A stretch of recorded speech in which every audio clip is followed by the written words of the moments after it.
There was a time when the most important thing in a video game wasn't the story, the graphics, how long it lasted, or even who made it.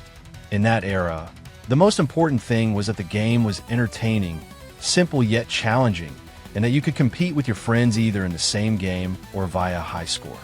And if you ask me, a game that accomplished this was Balloon Fight. This title was created by Nintendo in 1984, designed by Yoshio Sakamoto and programmed by Satoru Iwai. The former designed Metroid, Kid Icarus, and many more Nintendo games, which you can check out on his Wikipedia page. And the latter went on to become the president of Nintendo until his sudden passing. But he was also a game programmer, with notable titles including Earthbound.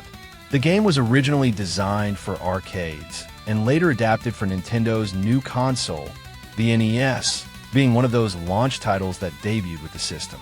You take on the role of a man named Balloon Fighter, who has two balloons that allow him to fly, but these function as a health bar, so you can only take 2 hits.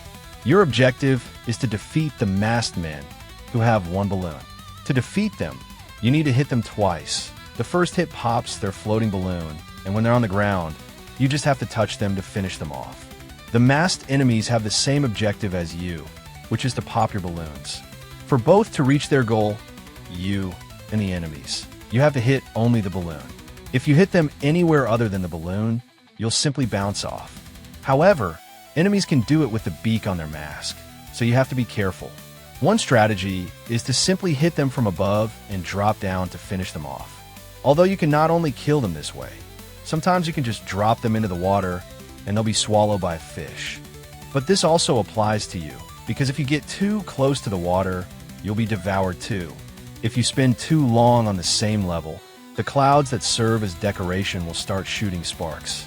And if you touch them, you'll die instantly. As if the pressure of trying to kill 5 hooded figures who are lunging at you wasn't enough.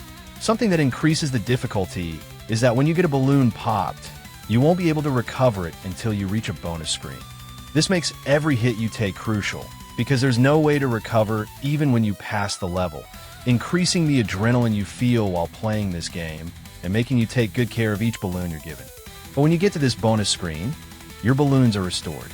In this mini-game, your goal is to pop all the balloons released from the pipes, and when you manage to pop 20 balloons, you'll get an extra life. I couldn't do this myself, but they even play a fanfare when you succeed. With each passing level, the game's difficulty increases, either with a greater number of enemies, faster and smarter enemies. They just changed the color, but what did you expect? It was an era where fun was the primary goal of developers, or some obstacle that throws you to the other side of the screen.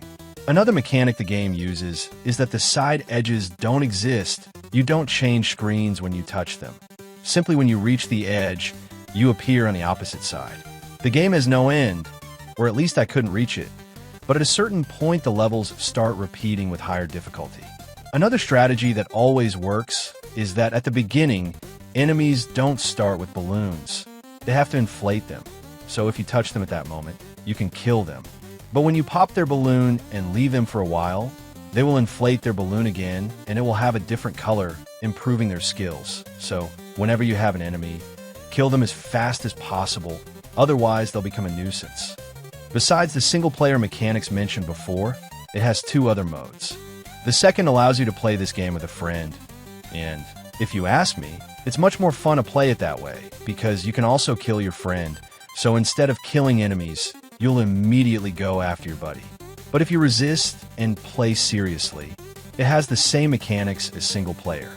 And the third is a mini-game, Balloon Trip, where you have to move from right to left and see how far you can get, achieving the highest score and the highest rank by popping balloons. The game mirrors the same gameplay as Joust, but to be honest, I find Balloon Fight easier and more fun than the former because its controls are more responsive, although they feel a bit heavy when you're flying. But these were early games, so I can't complain much, and much more colorful. A game that, without a doubt, every gamer should try, and it's the kind of game that anyone can pick up due to its simplicity. If you want to play it, you can do so in many formats. The original NES version, a GBA version, a mini-game in Animal Crossing, or its digital download version on the Virtual Console. So this game is available in many versions for your enjoyment.